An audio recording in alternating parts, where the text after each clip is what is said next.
pumunta pa ako ng headquarter. Tapos sabi nung pulis doon, ano na, ikaw ba yung nanay ng biktima? Sabi ko, opo. Magpapablatter po sana ako. Sabi niya, hindi daw po pwede kasi hindi daw po ako nandoon nung nangyari yung insidente. Wala daw ako doon. Kinulong naman po yun. Kaya lang po, hindi nga po kami nakapagpablatter po. Pinalabas po siya within 18 hours. Banta na chat akin. So may mga pagbabanta. Nag-chat daw yan kasi lagi doon sa babae. Oh, Ang gusto lang daw ni Denzel, suntukan. Pero ay sinaksak muna ng ice pick. May dala kasi siya nga eh. Talinaw. Wala pong balisong po. Meron pong kasama siya po. Wala pong balisong. Yes po. gusto ni nanay na makulong ka. Magyanapan po ako. Ha? Pinakasama po ito eh. Aalalayan ka ng team namin na nanay ng programang ito para tuloy-tuloy ka nang makapag-file ng formal na reklamo kay Crisalde.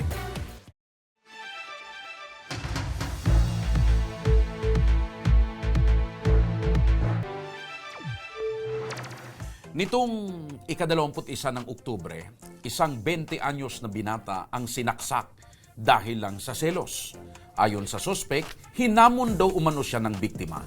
Ang insidente ng pananaksak, nakunan pa ng CCTV ng Barangay Iraya, Malilipot, Albay. Ayan po, inyo pong nakikita sa inyong mga monitor ang nangyari. Ilang beses na daw inawat ng tanod itong si Denzel.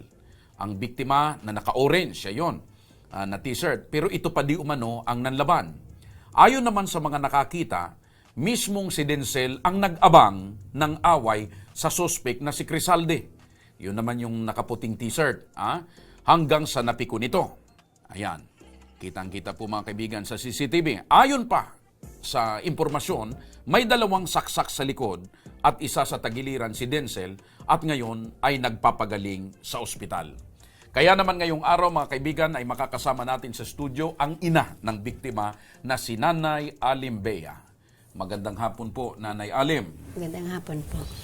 Mari niyo hubang maikwento, anong nangyari, anong buong kwento nitong pananaksak sa inyong anak? Tama po, nasa trabaho. Dahil man po ako kang time na nangyari po ang insidente pong iyan. Nasa trabaho. Pakitagalog lang po. Nasa Nanay. trabaho po ako. Mm. Tapos may pumunta po sa pagtrabahuan ko po na kaibigan po ng anak ko po. Mm. Sabi niya, punta ka ngayon na doon sa headquarter, magpa-blatter ka. Mm. Pumunta nga ako sa headquarter, wala naman akong alam doon na kung sino ang iba-blatter ko kasi wala pa naman Pero doon. alam mo na nasaksak yung anak Nasaksak mo. na po. So alam mo na nasaksak, hindi mo alam kung sino yung nanaksak. Oo, Nung time na yon. So basta ka pinuntahan ng kaibigan ng anak mo, nasa trabaho ka, iniyaya ka na magpunta ng pulis. Ayun. Pero hindi ko naman alam. Hindi, naghintay ako doon. Hindi, wala pa naman yung mobile kasi pinick up daw yung nakasaksak. Siyempre po, nag-aalala po ako sa anak ko. Kaya pumunta na lang po ako sa Siga. Ayun. Pinuntan ko po yung anak ko kung ano na nangyari. Okay. So sa ngayon, nanay, gaya ng nabanggit kanina, parang may dalawang tama ng saksak. Kumusta na po yung anak nyo ngayon? Medyo okay na po siya. Saan ho ba yung mga tama? Dito po, sa dalawa sa likod. May dalawa sa likod. So isa sa harap. Tagiliran na po. Okay. Yung bang suspect na nanaksak sa inyong anak ay kilala nyo? Hindi po. So hindi nyo kilala? Taga-ibang lugar? Taga San Isidro din. Taga San Isidro din. Okay. So, ito bang nangyaring ito? Sabi mo kanina, umalis ka muna sa police station dahil wala pa yung mobile. So ngayon po ba ay pagkatapos binisita mo yung anak mo, so sa ngayon, nakapagpa-blatter na ho ba kayo? Di pa po. Nung time po ng nangyari po, di ba, nagpumunta na po ako ng Siga, tapos nakita ko naman yung kalagayan, medyo inaasikaso naman po doon. Pumunta pa ako ng headquarter. Tapos sabi nung pulis doon, sabi, ikaw ba yung nanay ng biktima? Sabi ko, opo. Magpapablatter po sana ako. Sabi niya, hindi daw po pwede kasi hindi daw po ako nandoon nung nangyari yung insidente. Wala daw ako doon. So ang ibig sabihin ng pulis, ang rason kung kaya hindi pwedeng tanggapin na magpa-blatter ka, dahil nung mangyari daw yung insidente, Wala ako. wala ka doon sa mismong pinangyarihan. So, nanay, sa ngayon po ba, dahil hindi pa napablatter, asan po ngayon si Crisalde? Sa pagkakaalam po ninyo? Baka po sa kanila po. So, hindi pa Kinulong po siya naman po nahuli? yun. Kinulong naman po yun. Kaya lang po, hindi nga po kami nakapagpa-blatter po. Pinalabas po siya within 18 hours. So pinalabas po within 18 hours. Pero sinabihan po ba kayo na pag nabigyan po ba kayo ng advice ng mga otoridad kung ano ang dapat ninyong gawin para at least mapablatter o mapanagot po itong suspect? Nung pumunta po kami doon na may ginawan po kami ng kasi pinagpipilitan ko nga pong ipablatter ko yung tapos may isang pulis doon, binigyan kami ng ng medico-legal. Dalhin daw namin doon sa SIGA. Yun lang po. Wala naman sinabing advice po. So sa ngayon po, nanay, dahil ilang araw na din po yung nangyari, nagkaroon na po ba kayo ng pagkakataon na makausap po itong si Crisalde? Di pa po. So hindi pa po talaga kayo nag-uusap. Bakit po hindi po ba sa inyo nag-reach out itong pamilya or even si Crisalde? Hindi po. Hindi po. So hindi po talaga. So ang tanong ko din po dyan, partner, bakit hindi po ninyo naisampa sa PNP ang inyong reklamo? Yun nga po, wala din, yung mismo daw yung bata daw ang dapat magsabi ng So ibig sabihin po, dapat yung mismong biktima. Yung biktima biktima ang po, mag-complain. opo. Alam mo- Pumunta doon Opo. sa ipatura ng PNP. Hindi ba pwede, partner? Alam ko, Partner. partner, dapat ang pulis siya ang pumunta, partner, doon sa ospital. Yan na nga ang sinasabi ko, partner. Paulit-ulit, di ba, madalas na rin natin na pag-uusapan ito. Iba-iba kung minsan ang pagkakaintindi ng pulis sa proseso. O baka naman, partner, ay itong mga miyembro ng PNP or investigation. Baka kakilala. Kakilala or ayaw talaga, partner, na Ito talaga, partner. puntahan ang Hindi, ang biktima. totoo niyang partner. Ito, pasensya na ho kayo, Hindi ko naman nila lahat. Pero may mga otoridad tayo at may mga pulis tayo kuminsan tamad sa trabaho. Aha. Kasi tingnan mo, simpleng-simple, partner. Magrereklamo, magpapablatter yung nanay. Ang ipapablatter ng nanay, siyempre, kung ano yung impormasyon na pagkakaalam niya Oo. na nasaksak yung anak niya. Pero may punto naman doon, partner, yung PNP. Kasi Wala wala, doon sa talaga pinangyarihan. sa pinangyarihan. O, pero pwede ka Pero magreklamo. dapat doon, partner, ang ginawa ng PNP, sila mismo ang pumunta sa Nag-imbestiga. ospital. Ayan. Ayun. So, yun ang sinasabi ni nanay na hindi pa sila nagkakausap nitong si Crisalde. Okay. At dahil dyan, partner, hindi pa nakakausap ni nanay si Crisalde, nasa kabilang linya ng telepono si Crisalde Ordes, yung pong suspect. Crisalde, magandang hapon sa iyo. Ganda nga po rin to. Okay, Crisalde, nandito si Nanay Alim, yung nanay ng nasaksak mo. Ano bang may kwento mo sa panig mo naman? Ano bang pinagmulan ng away nyo at galit? Bakit mo nagawang saksakin si Denzel? Dahil po sa telos, ng kalibin niya. Dahil Nagtelos sa po yung Edini, nagtelos. dahil sa selos. Sino ang nagsiselos? Ikaw o si Denzel? Hindi po. Bakit may girlfriend o ano? May girlfriend ba o live-in o ano? Kalibin po yung kaklase ko po. Kalib-in ni Denzel yung Kaklase ko po. kaklase. O bakit naman nagselos sa'yo? Iwan ko po yan kay Vincent kasi ang tatanong namin ni Neka, yung tinatanong ko kung anong...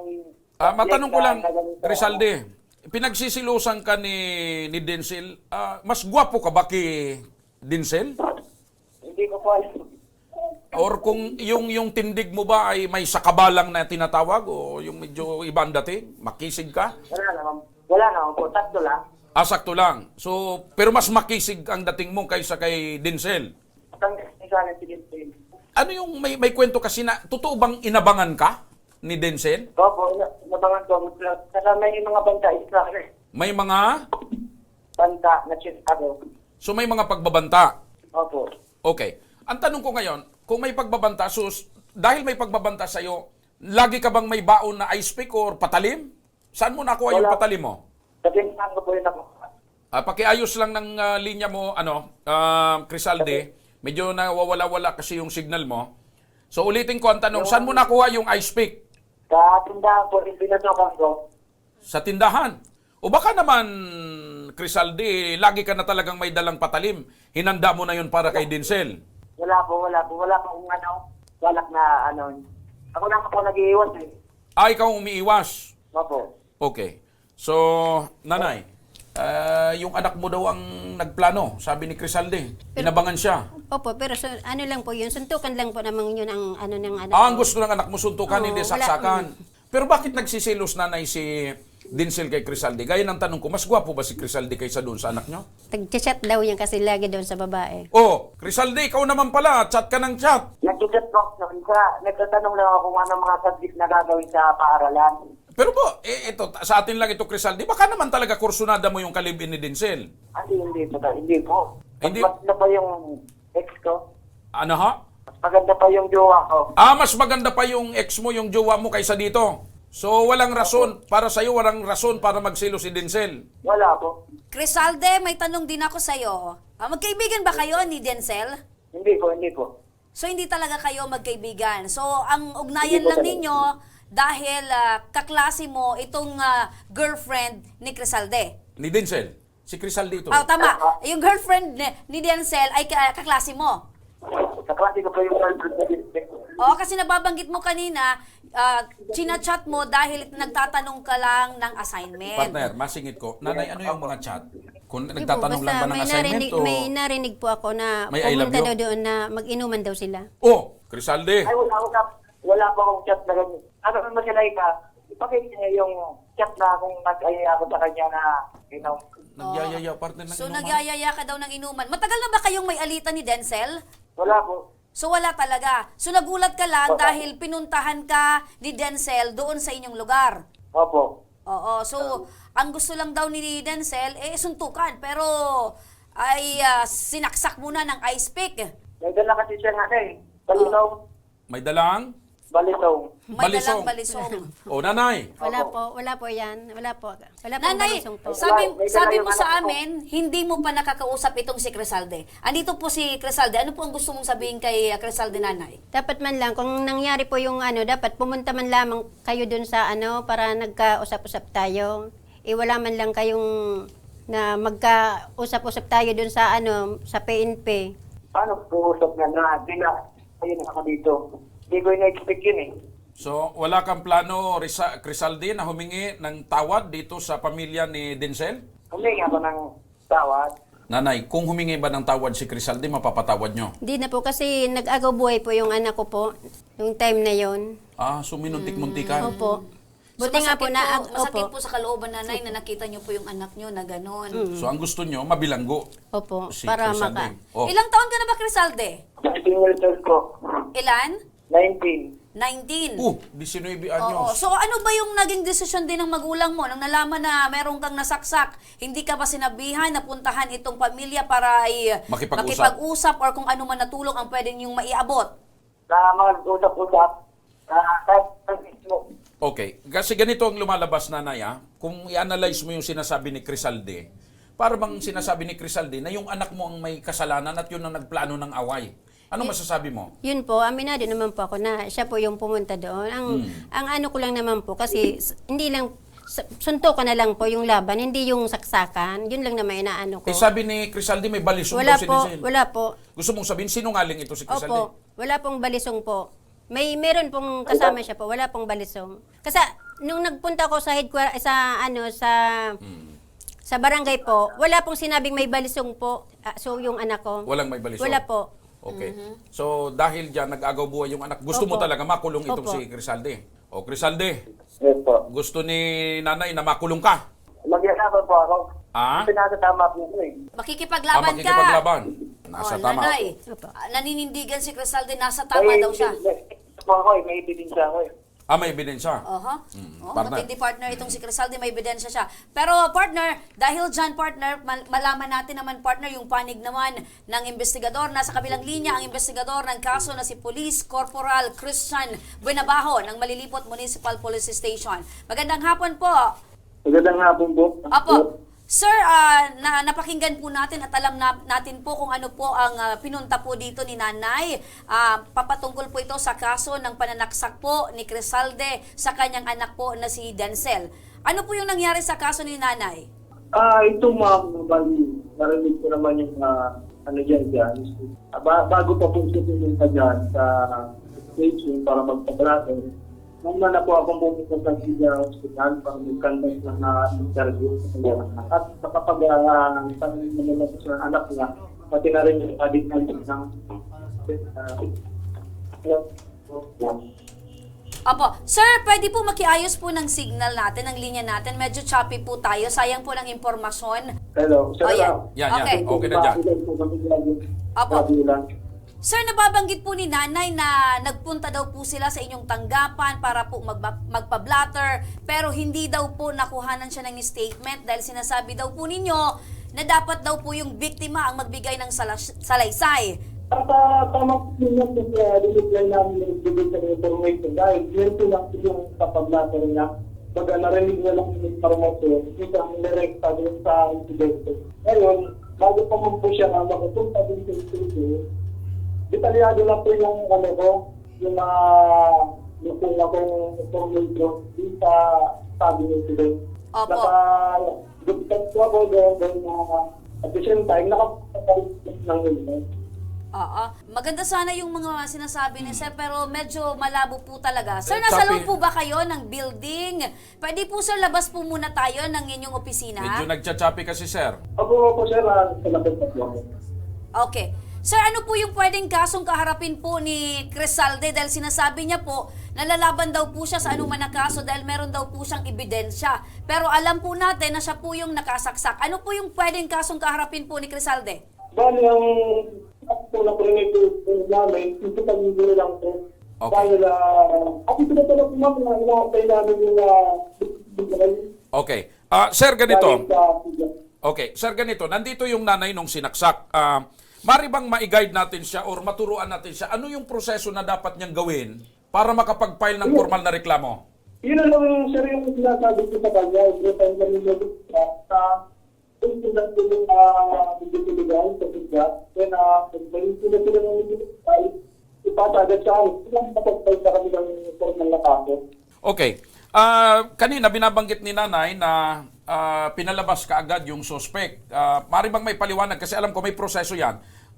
Parang 16 o 18 hours lang yata na bilanggo yung sinasabing nakasaksak. Opo sir, within 18 hours, nag-file yung press natin. Kailangan po natin palabas yung certificado. Dahil wala namang Walang na-file na formal na reklamo. Opo, walang Okay. formal na kaso po. Okay, Opo. ganito na lang sir at medyo nagchachapi nga yung linya ninyo. Sasamahan po ng aming programa at ng aming team itong sinanay patungo po dyan sa inyong himpilan ng pulisya. Nang sa ganun po ay para magkaharap-harap po tayo, witness po kami at nang matulungan po natin kung paano ito makapag-file na ng formal na reklamo. Dahil gaya po ng nababanggit ni nanay, ay gusto nila magkaroon ng hustisya kasi nag-agaw buhay yung anak niya matapos na masaksak. Opo sir, anytime naman po pwede kami mag-file ng kaso doon sa system. Okay. Ngayon, pinapayos ko namin yung libot dahil wala yung big po yung healing period na namin. Opo. So ibig sabihin sir, kapag sinamahan namin itong sinanay, handa naman kayong umalalay at mag-assist para maisampa yung formal na reklamo. Opo sir, anytime po. Okay. Okay. Maraming salamat po, Sir, sa inyo pong panahon at oras sa Police Christian Buenabajo. Salamat Thank po. you very much, sir. May question po. So nanay, sasamahan ka ng programang ito, sasamahan ka ng team namin para magtungo doon sa PNP. Para mag-guide ka, nanay, dahil At tama yung partner. para na rin ma-witness namin kung totoo ba na hindi kayo inaasikaso o dapat asikasuhin kayo kaagad. Nahirapan ka po ba, Nay, doon po sa Malilipot MPS? Hindi naman po. Pero nung tempong kinawagahan po, pumunta po yung iyon si Sir. Sinabihan na po kami na yung medical legal po na Okay. asikasuhin ka na daw po. Sige, Kaya aalalayan ka ng makapag-kaso. team namin na nanay ng programang ito para tuloy-tuloy ka nang makapag-file ng formal na reklamo kay Crisalde. At sabi ni Crisalde, lalabanan daw niya kayo. Ba, ebidensya daw siya, nanay. Okay. Okay. At syempre, mga kaaksyon, ito ang tabang Ora mismo! ko lahat ay dadamayan. Noon at ngayon tayo'y sinamahan. Aksyon ko patuloy na magsisilbi.